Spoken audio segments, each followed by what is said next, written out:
Welcome back to the Last Days Book Club, where we're reading the book entitled Dwelling in the Secret Place by Sonica Veith. This is an ebook available online for free at clashofminds.com, where you can download it and read along with us.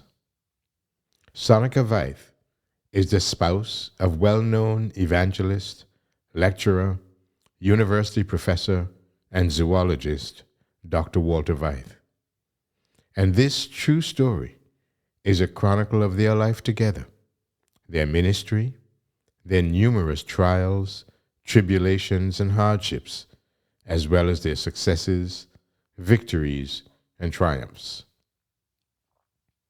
In our last reading, we covered chapter 4, entitled Groping in the Darkness. Many dramatic events took place in this chapter. First, Sonica's parents ended up divorcing. Then Walter got a job at his alma mater, and they returned to Stellenbosch, where they were fairly close to Walter's father. By this time, they had 2 children and wanted to give his dad and stepmom the opportunity to see the grandchildren. The stepmom made it so difficult that they had to meet his dad at a hotel. And then for a week, they couldn't contact him. And then when they finally got through, they discovered that his father seemed to have lost his mind. It turned out that he had a tumor in his brain that couldn't be operated on, and that he would only have a few months to live. They took him to live with them, and shortly after his death, although Walter was an executor on his will, the stepmother so arranged things that it ended up in an expensive legal battle, which Walter lost and had to pay all costs, while the stepmom ended up with mostly everything. Strangely, though, she unexpectedly died shortly after. Next, Sonica's father and his new wife Merle, the often divorced mother of her childhood friend Ivan, moved to a resort area close to the Cape. Because the father's job was close to their home and quite a ways from his home, he would spend the week with them and return home on weekends. It was going quite well, and the kids enjoyed their grandfather. However, it turned out that his new wife was a New Ager, teaching the book A Course in Miracles, which led men and women to believe they were like God and that they could work miracles. After this, they were very uncomfortable with her dad's relationship with her stepmom. Then Sonica had her 3rd child, Robert. During her pregnancy, she was always sick, feverish, weak, and asthmatic. Robert was a difficult child, always screaming and fighting, so that she had to tie him to prevent him from hurting himself or everyone and everything around him. Then, when he was about 1.5, something very strange happened. At 2 a.m., Walter awoke, gasping for breath and terrified that someone was strangling him. At the same time, Robert screamed a blood-curdling scream, unlike his usual bedtime screamings. Then he developed a raging, uncontrollable fever, and they had to rush him to the hospital, where no cause could be found. This happened a number of times, always at 2 a.m. And finally, Walter could take it no more. Remembering that a Catholic priest had resolved their last supernatural issue, he went back to the closest Catholic church and met a priest who dismissed him, saying that he didn't deal with those matters, and he would tell someone else of his problem. In an even stranger turn of events, an older Catholic priest called him a few weeks later, but seemed to know all about their situation and had already received permission from the bishop to deal with it. He came to the house mixed salt with water, and made salty crosses on each window, held a mass, left them with some amulets to put over the kids' beds and their own, and a cross for Robert's bed. That night, Robert slept peacefully for the first time in his life. In the following months, nothing further happened, and they were perplexed but relieved. Dear listeners, please don't forget that you can download this book for free at clashofminds.com and read along with us as we pick up the story today with chapter 5, entitled Into the Light. Isaiah 58, verse 8. Then shall thy light break forth as the morning, and thine health shall spring forth speedily. It is amazing what a lack of sleep can do to one's mind. But more amazing is what enough sleep can do. Now that we had no more nocturnal escapades, other than the usual occasional disturbances not unfamiliar to those who have taken upon themselves the daunting task of raising little human creatures, we suddenly felt that we had a life once more. One day, we were setting the table for lunch, and we kept on bumping into one another, trying to squeeze through the narrow doorway between the kitchen and the dining room. "This wall has to go," Walter threatened. "No, it doesn't." I knew his German temperament meant business, and that meant lots of trouble for me. "Yes, it will have to go," he said with finality. After lunch, he climbed into the ceiling to check the position of the roof beams, and without warning, started bashing down the kitchen wall with a 12-pound hammer. I hurried to save my entire kitchen, all breakables, pots and pans and utensils, from the devastating blows and bricks and mortar flying through the air. Within a few hours, I had a mountain of rubble on my dining room carpet and broken and messed up kitchen cupboards and surfaces. "We'll just have to put in a new kitchen at some time," Walter said, as he mused with satisfaction over the large space he had created. "At some time," I mumbled to myself. "We can now walk straight from the kitchen to the dining room. Isn't that nice, wifey?" He beamed like a little boy who had just built his first paper plane. Wifey wasn't impressed.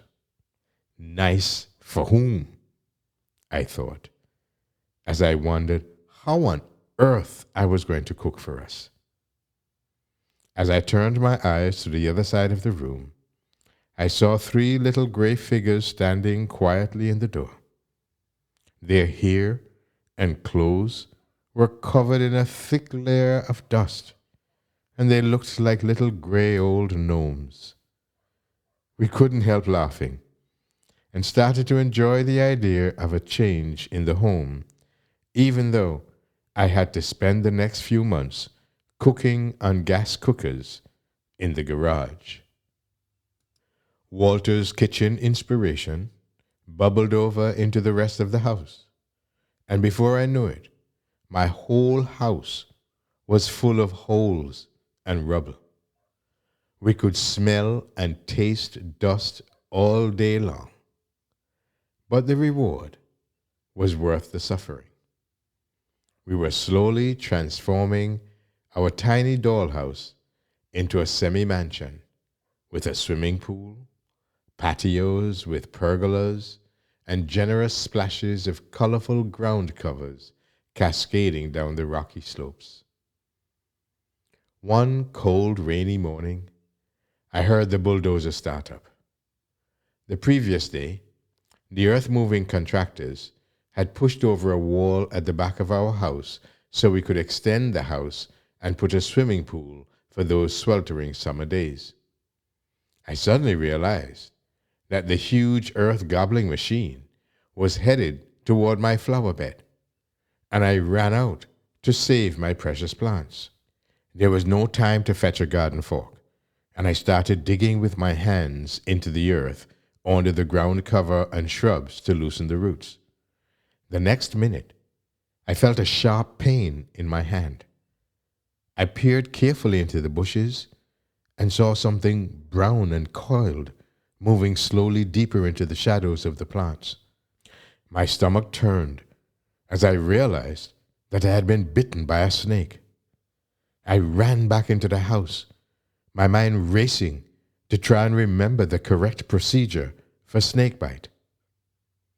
Although we had school holidays and the children were at home, Walter still had to be at the university. I called out to our eldest son, Martin, to phone his dad and tell him what had happened. Within 5 minutes, Walter managed to be home, a trip which usually took him 15 minutes. He had driven through the red traffic lights and stopped streets and over pavements, ignoring the threats and indignant looks he received from the other motorists and pedestrians. We phoned our doctor, who met us at the local small-town hospital. My hand was burning, and my arm was turning bluish. But fortunately, it seemed that the snake was asleep when I disturbed it and wasn't able to get a firm grip on my hand. There was only a small hole in my middle finger and a little scratch just over a centimeter apart.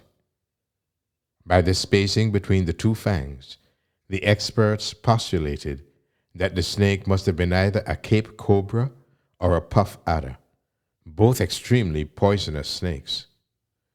The venom for the cobra affects the nervous system, and that of the puff adder causes cell degeneration, and the flesh of the affected limbs will slowly start to rot away. The doctor was in a dilemma. The correct anti-serum must be administered, or else the antidote can cause the victim's death. Then my eyes started drooping, which was symptomatic of the neurotoxin of a cobra. But first, I had to be tested for any allergic reaction. After a few seemingly endless minutes, the test indicated that I seemed to be slightly allergic, but the doctor made a calculated split-second decision and injected me with the life-saving fluid. I was rushed to a larger hospital where they had a respirator and were able to monitor me efficiently. During the trip in the ambulance, I must have lost consciousness, but I was told that we almost didn't reach the hospital. Our country was still politically in turmoil, and sporadic riots and necklace murders along our roads had become part of our daily life. As the ambulance took a shortcut to the hospital, we turned into a road that was blocked by hundreds of rioters. They attacked the vehicle and started to rock it in their usual attempt to overthrow it. Then Walter shouted to the driver, "Put your foot down! Just go, go, go!" The bewildered ambulance driver dug his foot deep into the accelerator and sped away. The mob parted like the Red Sea during the Exodus as the people scattered out of the way, and we were saved from certain death. During the following 3 days, I slipped in and out of a coma-like state. Sometimes I was aware of what was going on around me, but I was unable to move or speak or even open my eyes. I could hear the doctor enter the room and ask the sister who was sitting at my bedside how I was doing. She would answer and say that she was worried that I was still sleeping all the time. I wanted to shout that I wasn't sleeping, but I couldn't, and wondered whether I was permanently paralyzed. Or worse, I was worried that they would think I was dead and then bury me alive. But after a few days, I recovered quickly and was able to go home where our children were waiting, their faces pale with anxiety.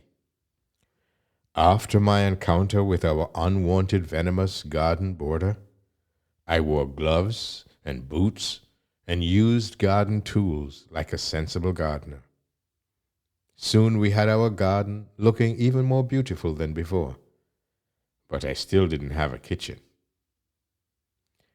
Now, the search was on for the best kitchen designer. We phoned around and came across a cabinet maker in the Strand. And when my husband heard that he was German, the decision was made. Germans are best in everything they do. We'll take him. I merely lifted my eyebrows at that statement, mumbling inaudibly to myself, yes, they're also best at being conceited, it seems. The next day, a dark-haired man arrived to take the measurements. He was efficient and businesslike, not entirely a typical German, and different to those we were usually involved with. The typical German would go to the Kegelbahn, play skat for hours, and eat bockwurst and sauerkraut while downing one Stiefel beer after the other. Yes, this German was very different. One day, when he came to install some units, he said to us in a by-the-way manner, "I would like to say that I walk with the Lord.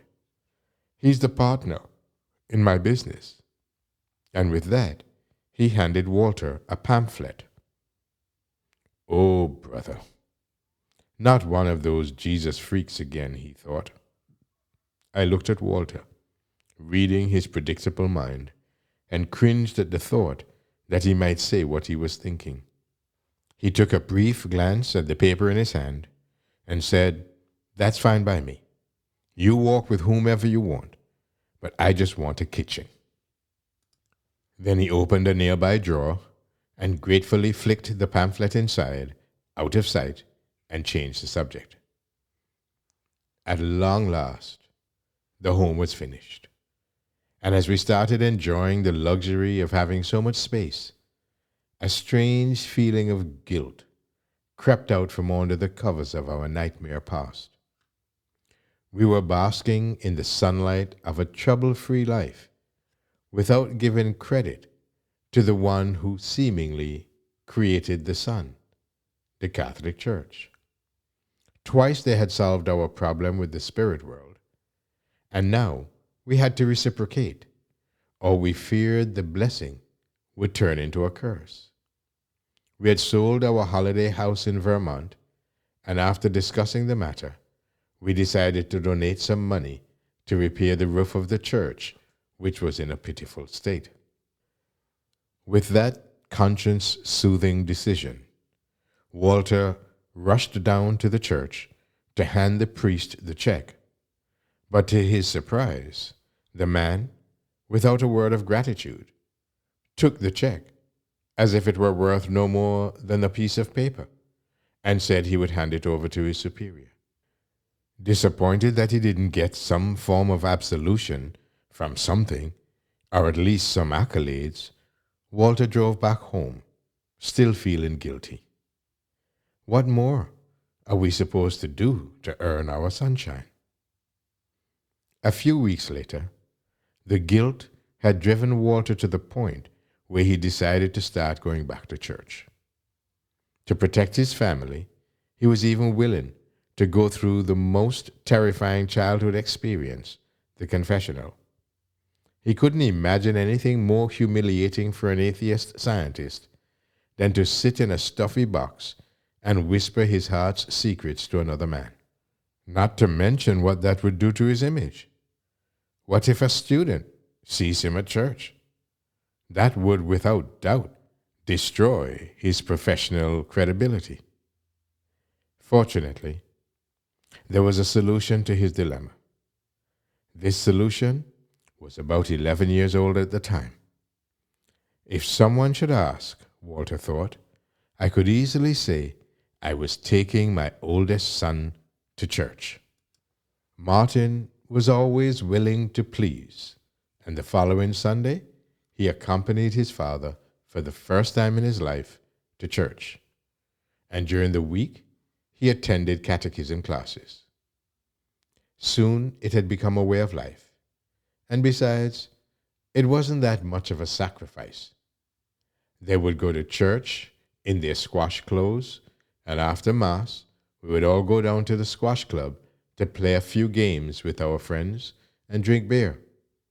I even started attending church from time to time, although I just observed and didn't take part in all the ritual bowing, responsive readings, and the Hail Marys, and of course, I wasn't allowed to take part in the Mass because I wasn't Catholic.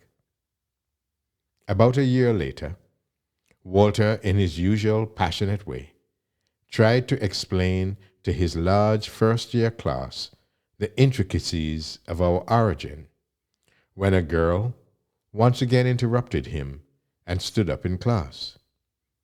"Dr. Veith, I just want to say that I don't agree. I know that God created us, so how can this evolution theory be right?" Walter wasn't sure that he had heard right. How on earth could someone be so ignorant? How can anyone in this day and age still believe such a ridiculous myth? During the following minutes, he used a combination of his sarcastic, sharp tongue and all the wrath stored up since his childhood against God to humiliate the young girl in front of the whole class. When the students started sniggering, she sat down in a flushed state and started crying. Egged on by the response of the class, Walter reveled in his victory for a while and then continued with the class. Back in his office, the little nagging voice of his conscience started to plague him. "What a hypocrite you are," he said to himself. "You go to church because they helped you with a problem, but you refuse to admit there is a God." He was feeling increasingly unhappy about his behavior in class and decided to visit the priest. Maybe confessing, as much as he disliked it, would free him from his guilty feelings and he could get on with his life as usual. When he arrived at the parish, there was not a soul in sight. He stood around for a while and then entered the small dark chapel. The church was empty. Walter sat down in the pews and looked through the security bars that separated the altar area from the rest of the chapel. The little red light was shining, which meant that the host, which had been transformed by the priest into the actual body of Christ, was in its holy place. He suddenly felt very uncomfortable and confused with the idea that an intelligent, thinking adult could believe that God was locked up in a little box behind bars, and then only when the little red light was shining. Feeling disgusted with himself and everything around him, he stood up and said loudly, "God, how can I believe in you? If you really exist, you will have to show me." And with that challenge, he walked out of the church. A few days later, Walter was searching for something as usual. He wasn't much of an organized person and always relied on me to keep track of his misplaced items. To tell the truth, he hasn't changed much over the last 30 years. But I did. I don't try to keep track of his misplaced items any longer. "Where did you hide the manual for my angle grinder?" he shouted more than asked. I rolled my eyes. I wanted to say, "How should I know? Oh, I remember. I think I last used your angle grinder to carve the roast chicken." I giggled to myself, but I dared not frustrate him even further. Instead, like a well-trained wife, I hurried to help him look for it before he lost his temper completely. When I arrived in the kitchen, he had pulled open every cupboard and drawer and was ruffling through some papers in the top drawer. He pulled out a pamphlet and started reading it silently, turning it over a couple of times. "What is it?" I asked, thankful for the distraction. "Remember that guy gave it to us when he came to install the kitchen cupboards?" he said musingly. I looked at the pamphlet for the first time. It was written in German, and on the inside there were the simple words, "The Catholic Church changed the commandments of God." Underneath were 3 columns of different versions of the 10 Commandments. The first, the biblical version. The second, the Catholic. And the third was the Lutheran version. We looked at each other, and an indescribably strange but serious feeling gripped my heart. I didn't understand what the significance was, but I knew this was something important. "Where's Martin's catechism book? I want to check this out," Walter said, as he kept on staring at the paper in his hand. I fetched our son's lesson book, and we discovered that the Catholic 10 Commandments were exactly as described on the pamphlet.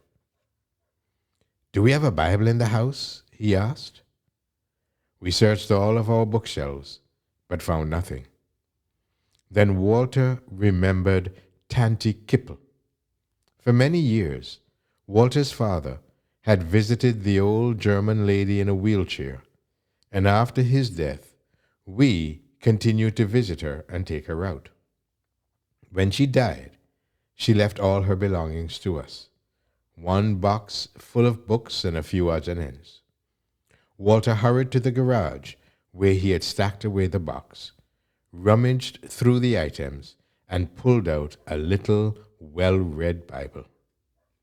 With an unusual urgency, he scanned the Bible for Exodus 20 and discovered that the 10 Commandments were indeed different from the Catholic version, just as indicated on the pamphlet.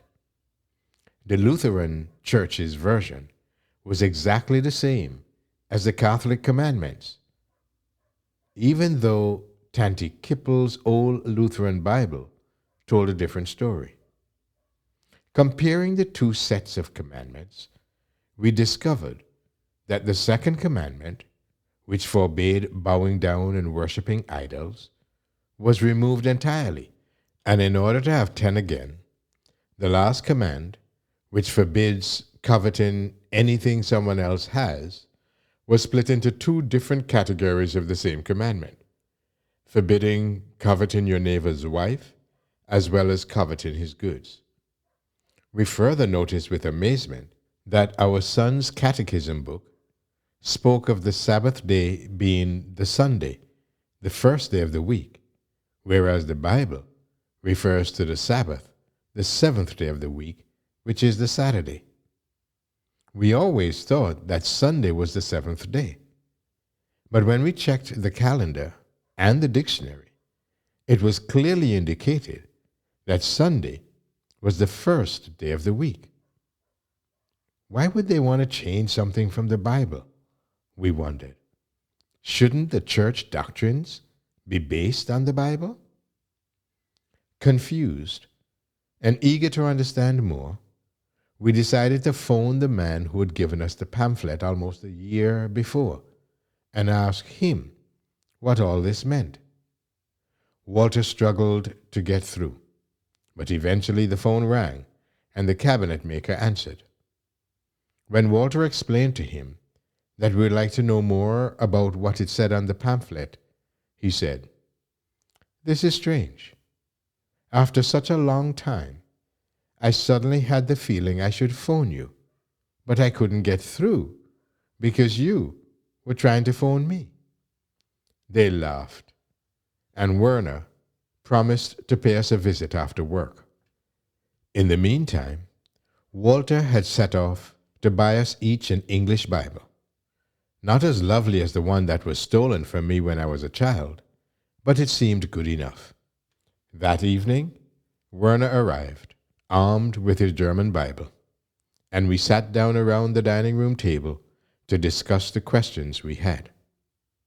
He explained to us how it was predicted in Daniel chapter 7 that after the fall of the great empires of the world, whereupon Europe would be divided, another power would arise that would eventually control all the nations and religions right until the end of time on this earth.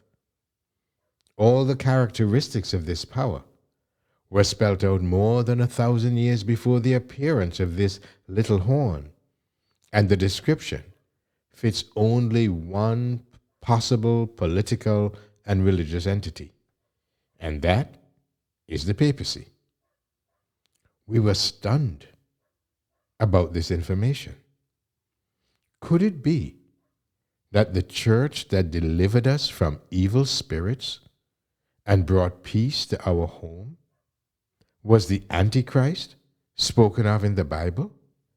We talked almost right through the night until Werner's eyes looked like two great pools of blood.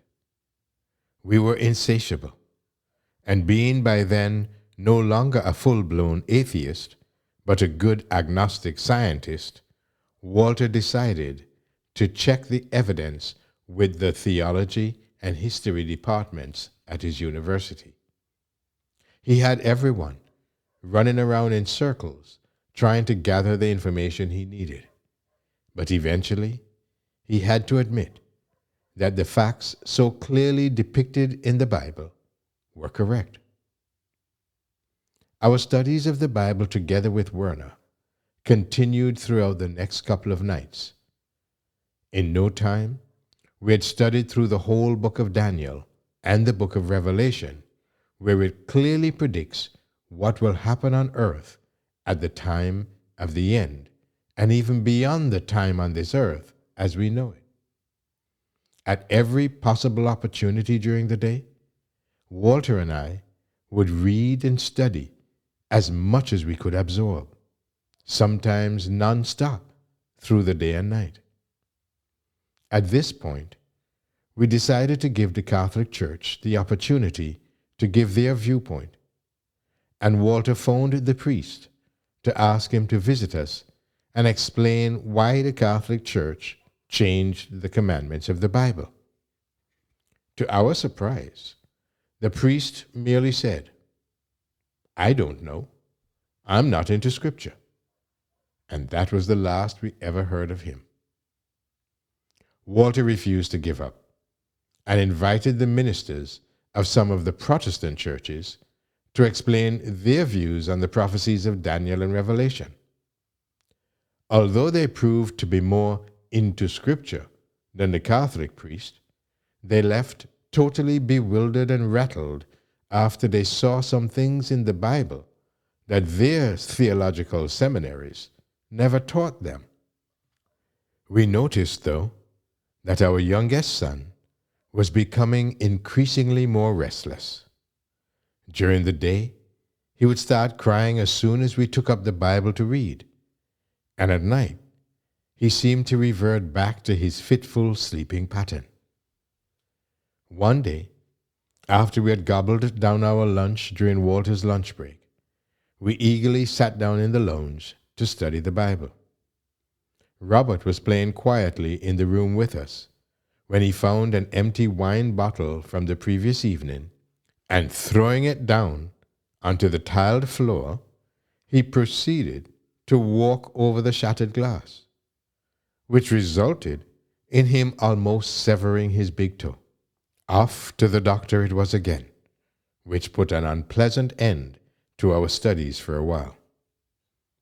We told our newfound friend about the incident, and after briefly explaining to him what we had gone through with Robert and how the priest had intervened, Werner said, "I will come tonight and show you in the Bible what happened to you and your son."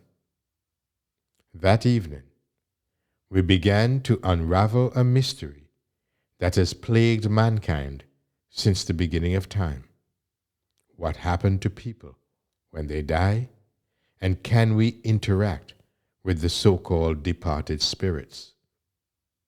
Werner showed us a couple of texts in the Bible which clearly described that death is a state similar to sleep, during which the dead know nothing until the day that they are resurrected at the end of time. That is, when the rock in Daniel 2 strikes the prophetic feet of clay and iron, and God himself intervenes on the earth. In the meantime, the dead do not exist in an unseen realm, looking down on this earth, or even going back to their families and homes to change into a ghostly vapor, to scare or to communicate with the living. They don't even go to heaven or hell after death.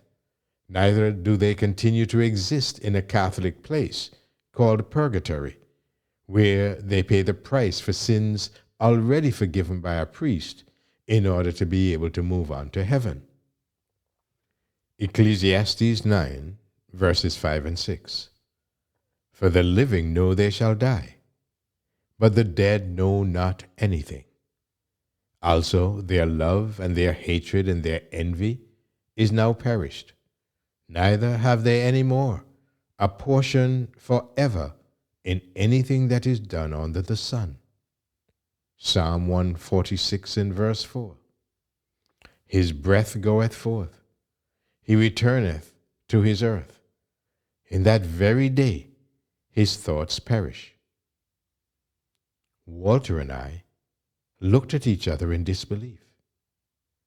Then who is it that appears to people in the form of a ghost? And what is this poltergeist that throws things around in haunted houses? I asked anxiously. The Bible says that God's arch enemy, Satan, will deceive many people by pretending to be an angel of light. He and his evil angels will do great and wonderful things and can work through human beings to achieve their goals. They can pretend to be the deceased child of some bereaved parents and will even be able to impersonate that child 100%, appearance and voice, everything, Werner explained as he read to us 2 Corinthians chapter 11, verse 14, and 2 Thessalonians chapter 2, verses 9 and 10. God also warned his people not to go to mediums and try to speak to the dead, because by doing so, they're opening a channel for Satan to enter into their lives. He continued as he paged to several texts in the Bible, such as Deuteronomy 18, verse 10, Jeremiah 27, verse 9, and Isaiah 8, verse 19. Does that mean that we spoke to demons when we played the Ouija board, and not to your mother? I asked Walter in disgust. Walter was silent, but Werner just nodded. It was as if scales had dropped from my eyes, and I continued excitedly. Now, if I understand it correctly, the Pope claims to be equal to or even higher than God. They changed God's commandments and persecuted God's faithful Bible-believing Christians throughout the ages. Therefore, they cannot be on God's side, but on Satan's side. Does that mean it wasn't God that worked through the priests from the Catholic Church to bring peace to our home, but Satan? Werner nodded again. I struggled to define that uneasy feeling again as Walter and I glanced at each other. Our German friend looked at his watch. It was after 12 already, and he got ready to leave. We thanked him for his time and said goodbye. We struggled to digest everything and wondered why the Catholic priest would want to go to all the trouble to exorcise demons if the Catholic Church is their undercover agent in the first place. Little did we know that in a few days we would have the answer to that question. We went to bed that night wondering how it was that a door had opened to such a remarkable and intriguing new episode in our lives. The next day, Robert was very ill. He hardly slept and had been running a temperature right through the night. All had been well, and now suddenly, this again. Later that day, Werner told us that a group of friends had been praying day and night for a week for Robert, but the previous night, one of the group thought the danger was over, so she didn't get up during the night for her turn to pray. This prayer thing was so new to us, and we didn't understand it fully, but we started to realize that it was something powerful, and that there must be a God, and not a man nor an institution that had the power to protect us. A few days later, after almost a year of no contact, Father McAllen phoned Walter sounding desperate. "Dr. Veith, I have to speak to you urgently." "Yes, what is it? Is something wrong?" Walter felt his heart pounding in anticipation. "Well, you haven't been attending church for a while. It is of vital importance that you return as soon as possible and say a mass for your father who—" "My father?" Walter interrupted. "My father has been dead for a few years already." "I know, and that is why he needs you desperately. He's in great trouble on the other side. But if you would have the mass said for him, it would relieve his agony and—" Walter was beginning to get the picture. "And how do you know this?" he asked. The priest lowered his voice and said, "The nuns that never see the outside world told me. They have contact with the other side." Now, everything was as clear as crystal to us.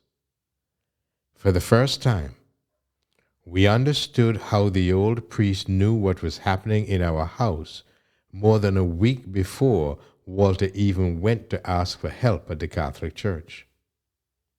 The nuns that never see the outside world must have been having regular spiritualistic meetings during which demons provide them with information. And Walter's father, who was dead and sleeping according to the Bible, was neither in purgatory, nor in heaven, nor hell. Now, we also understood that the spiritual attack on us and the subsequent solving of the problem by the priest were intended to draw Walter and his whole family back into the snare of a false system of worship where Satan and his agents would be able to continue to deceive and harass us. I shuddered at the thought. The following evening, Werner brought a young pastor with him. He explained to us that Satan had had full control in our lives, and that we needed to turn to the one and only true God, admit that we had been wrong, and place our family under his protection. Walter and I were asked to go to our bedroom and pray, while Werner and the pastor would pray in the lounge. In the bedroom, we looked at each other sheepishly. We had never prayed before. How does one do that? I found myself giggling nervously as we got down on our knees, wondering what our highly educated friends and family would think if they could see us now. After stammering through a few words of prayer, asking God to take control of our lives, we returned to the lounge. For the first time, the feeling of uneasiness and uncertainty was lifted. It was as if we had traveled all our life on cul-de-sac roads that lead to nowhere. And now, for the first time, we were on a highway. Although we still didn't know our destination, at least we knew we would somehow get there. There was, however, one giant hurdle: the Sabbath issue. We understood that Catholicism was the Antichrist by trying to act in the place of God on earth, by changing God's commandments and persecuting the faithful Christians throughout all the ages. But we didn't understand the significance of worshiping on a specific day, the seventh day. You say Genesis 1 speaks of God creating the earth in 6 literal days. That's impossible.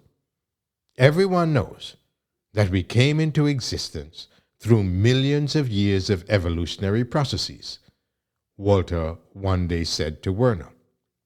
It's absolutely ridiculous to suggest that an organism as complicated as the human being was created by God speaking just a few words, he said, and proceeded to explain to the silent cabinet maker the intricacies of the mastermind called evolution. Not being a scientist, and wise enough not to argue with him, Werner calmly said, God created us and everything on this entire earth in 6 days, and on the 7th day he rested and made it holy. Prove it, Walter interrupted. Those days in the Bible can't be 7 literal days. We need longer ages to explain how we got here. Prove to me it's literal. I'll bring you books to read, Werner said as he got up to leave. The next day, he returned with a pile of books, which Walter studied and returned promptly. I've never read so much rubbish in my life, he grunted with disgust, as he shoved the pile of books into the arms of the surprised man. The following day, Werner returned again with another stack of books larger than the first, which Walter scanned in no time and returned with even more disdain than before.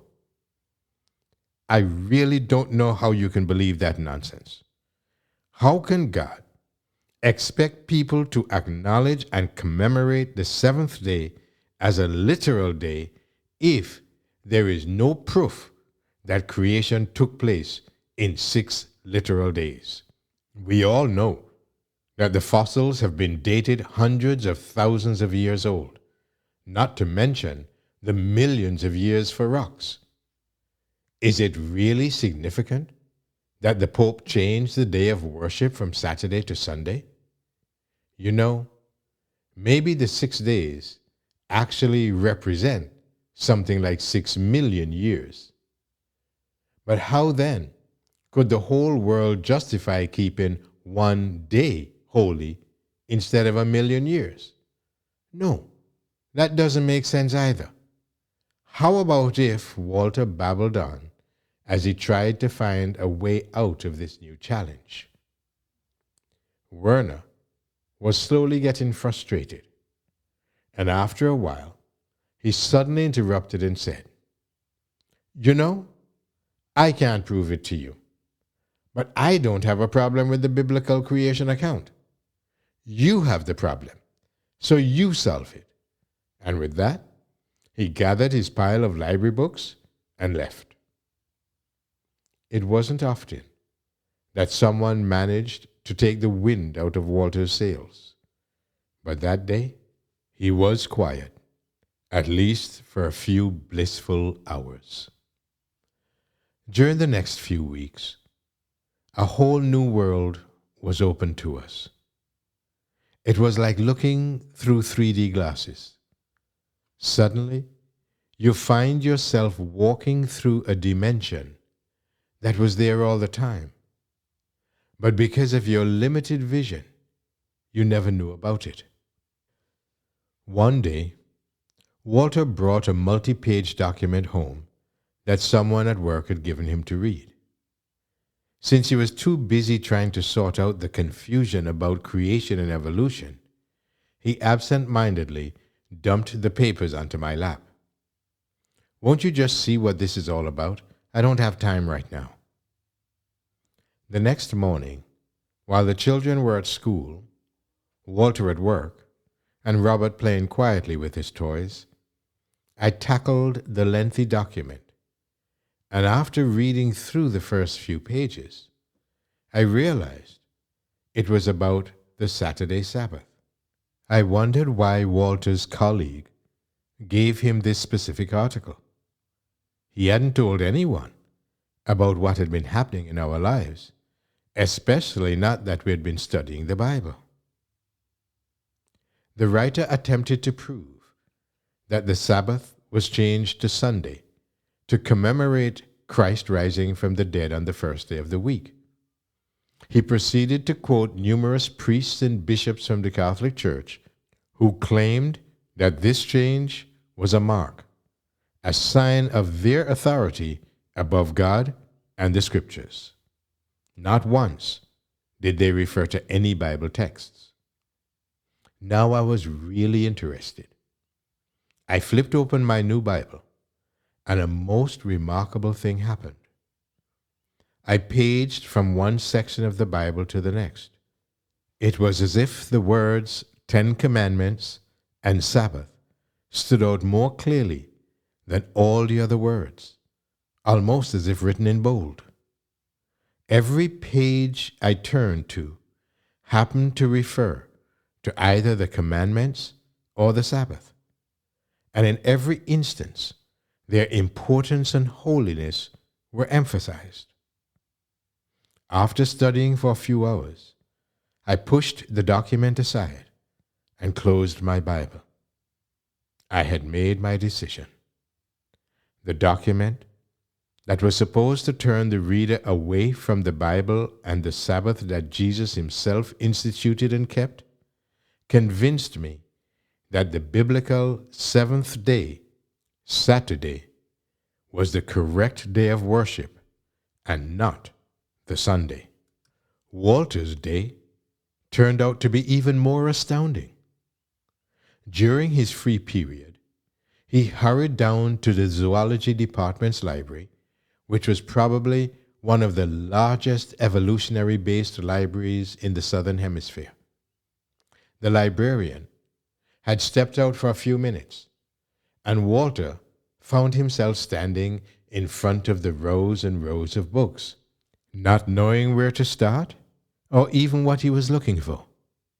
In desperation, he mumbled, "God, I don't understand how the biblical account of our origins can be correct. But if the evolutionary theory is wrong, you will have to show me."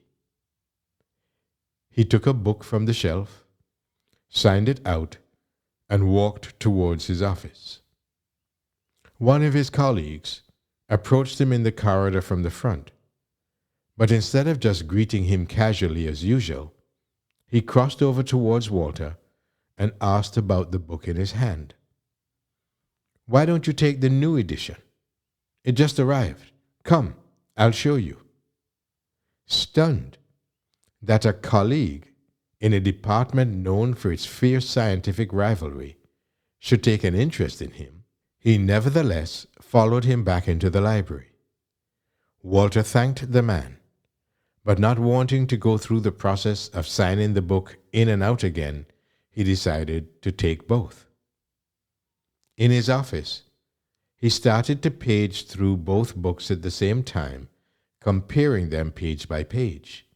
To his amazement, he noticed that in many instances, where the old edition clearly admitted that there was a lack of evidence to prove certain assumptions, such as evidence for intermediary fossils between birds and reptiles, or the hippos and the whale, the new edition had removed all doubts, presenting the assumptions as facts.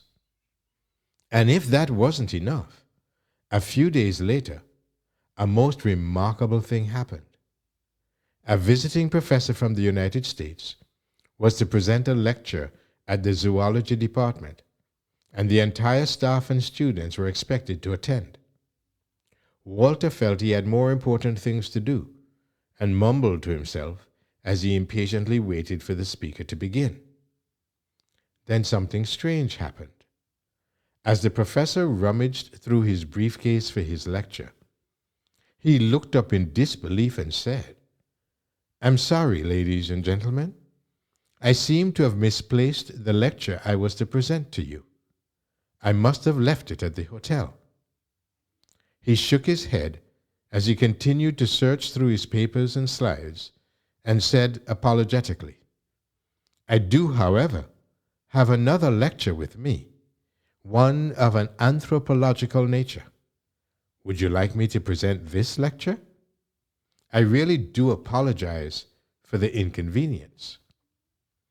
Since classes had already been canceled in order to attend the lecture, the audience agreed to listen to the lecture, which, for most of the zoologists, seemed insignificant and boring. But as the lecturer continued to explain how the different races migrated and changed as they populated the earth in recent time frames, Walter suddenly realized that God was once again answering another question related to the accepted scientific views on long ages. According to science, evolutionary changes had to take place over millions of years, and in the case of the human being, over hundreds of thousands of years. But according to this professor and his research, the Aborigine, for instance, originated from Asia, and the changes in appearance and structure took place within approximately 4,000 years. Walter was amazed.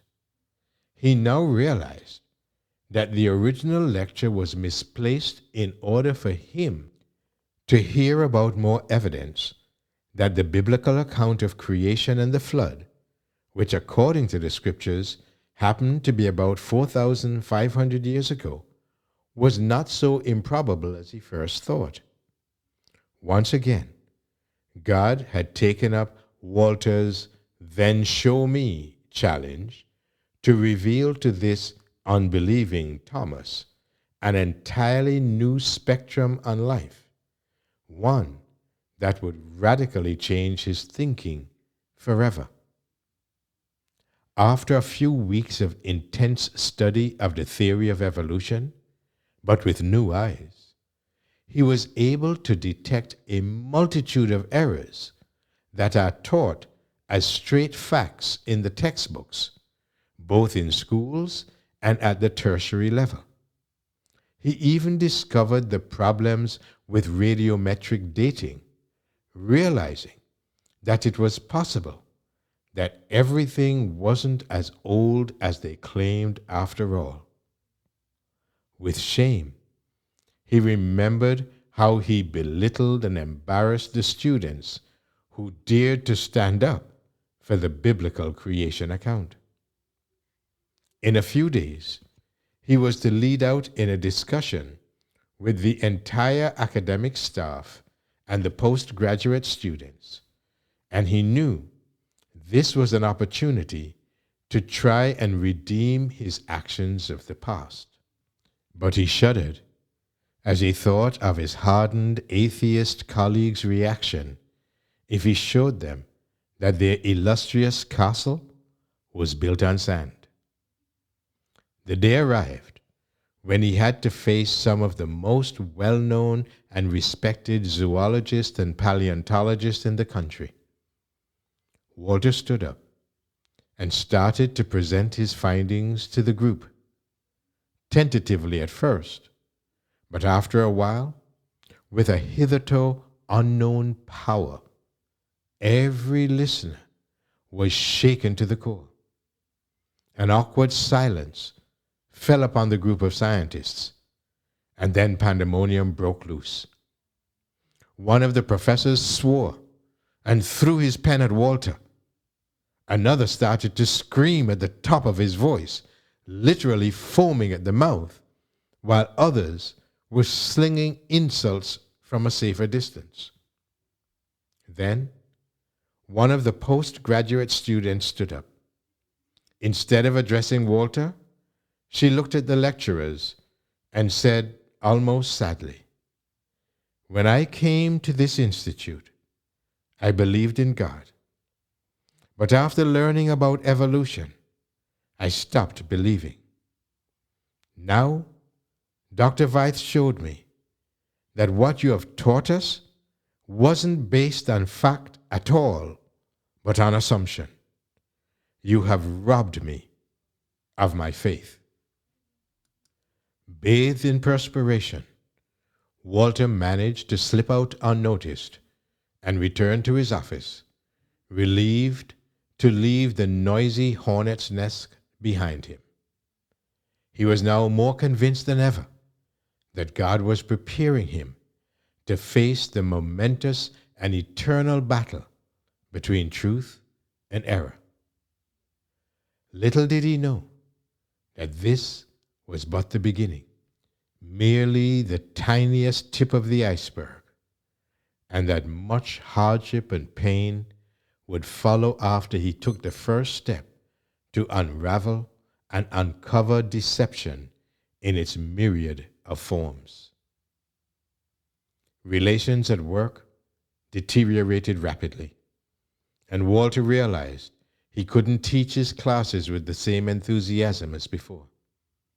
He wanted to shout out to the students that evolution was a deception, but he knew he couldn't. It was spelt out to him in no uncertain terms that there was no place for a creationist in his department. Theistic evolutionists were still acceptable. In fact, many of his colleagues would faithfully go to the Dutch Reformed Church on Sundays, serving as deacons or elders and teaching their children about Noah and his ark. But during the week, they would, with equal comfort, slip into the Church of Evolution and worship their other God. They accepted evolution as the mechanism through which God worked to establish everything on earth. Such a compromise used natural selection and death as the creating force, whereas the Bible states that everything was created perfect and that death only entered the world after the moral fall of man. It was clearly impossible to marry the two. After agonizing over his problem, he decided to resign. He knew that this meant the end of his career that he had worked so hard for, and saying goodbye to the teaching profession and interaction with the students which he loved. It also meant the end of his credibility as a scientist, or so he thought. When the acting rector at the time received his resignation, he called Walter to his office and asked him why he resigned. Walter explained the situation to him and was promptly offered a promotion to professorship if he stayed, but with the understanding that he wouldn't rock the evolutionary boat, nor Noah's Ark for that matter. But he had made up his mind. He knew his life would be hell in a department filled with so much animosity towards him.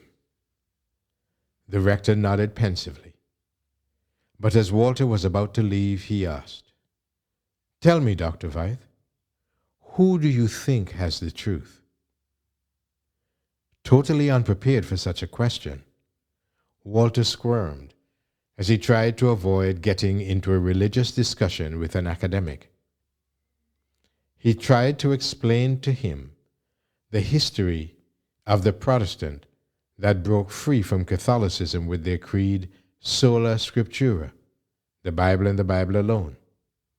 But the rector interrupted him and said, "What I mean is, which denomination has the truth today?"